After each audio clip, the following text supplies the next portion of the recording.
Imagine working for 40 years. 40 years of waking up early. 40 years of commuting. 40 years of stress, deadlines, and responsibility. 40 years of telling yourself, one day I'll relax. And then retirement finally comes. And the money isn't enough. This isn't rare. It's normal. Most people believe that time automatically creates wealth. If I just work long enough, I'll be fine. If I stay consistent, I'll retire comfortably. But time alone doesn't build security. Structure does. Let's talk about someone real. Robert started working at 22. He never stopped. He wasn't lazy, he wasn't reckless. He didn't waste decades unemployed. He earned steady income his entire life. He bought a house, he raised children, he upgraded cars every few years. He took family vacations. He contributed to retirement when he could. He did what most people do. He lived responsibly. Now he's 62. His mortgage still has a balance. His retirement savings feel smaller than expected. Healthcare costs are rising. Groceries cost more than they used to. Inflation has reduced what his savings can actually buy. And suddenly, a terrifying thought appears. After 40 years, why does this still feel tight? Here's the uncomfortable truth. Robert didn't fail. He followed the default script, and the default script is the problem. Most people retire broke not because they didn't work hard. They retire broke because working and building wealth are two different systems. Income is temporary. Wealth is stored. Over 40 years, someone earning $70,000 a year will earn around $2.8 million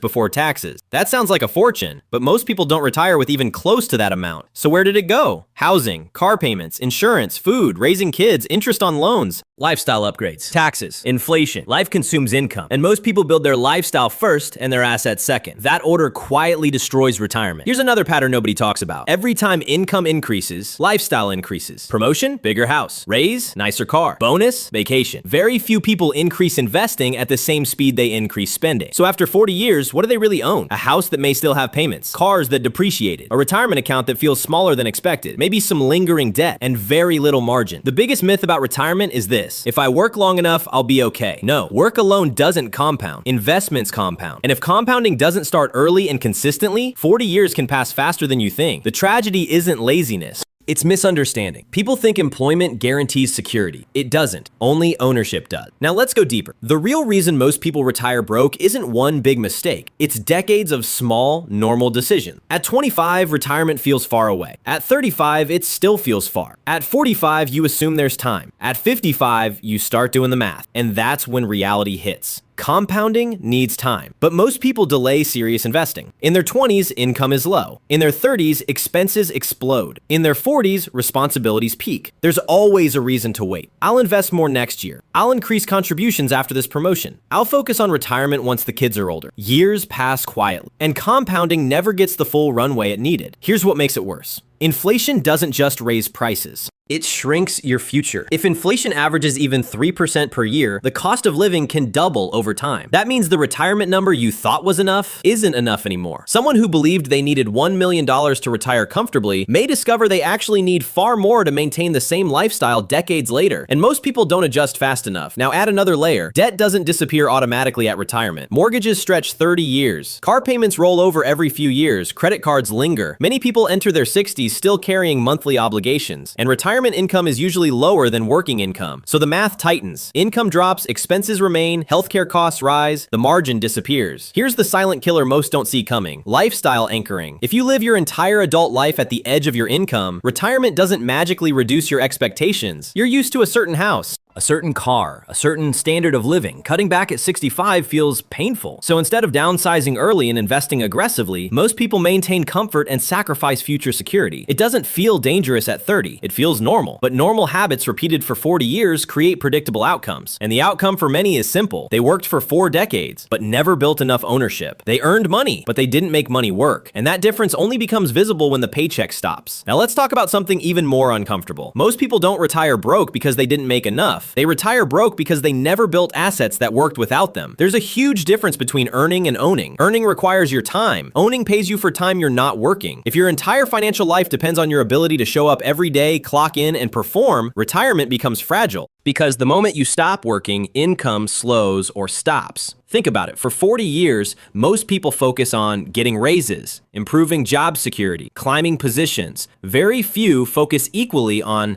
building income-producing assets, investing consistently no matter what, reducing liabilities aggressively. So their wealth engine is their job. And jobs don't compound, investments do. Here's another problem. Many retirement plans are built on hope. I'll rely on Social Security. My 401k 401k should be enough. The house will cover me. But Social Security was never designed to fully replace working income. A 401k only grows significantly if contributions are consistent and early. And a house is not cash flow unless you sell it or borrow against it. People assume these pieces will come together automatically, but retirement planning is not automatic. It's intentional. There's also a psychological trap. When markets go down, people panic and stop investing. When markets go up, people feel confident and increase spending. Emotion interferes with consistency, and consistency is the entire game. The people who retire secure usually did boring things for decades. They invested even when it wasn't exciting. They lived slightly below their means. They avoided unnecessary debt. They protected their margin. Nothing flashy, nothing dramatic, just discipline repeated for years. Meanwhile, many others focused on comfort today. They upgraded homes, upgraded cars, increased spending with every raise, and told themselves they'd catch up later. Later comes faster than expected. And here's the hardest truth. Retirement doesn't expose your income history. It exposes your financial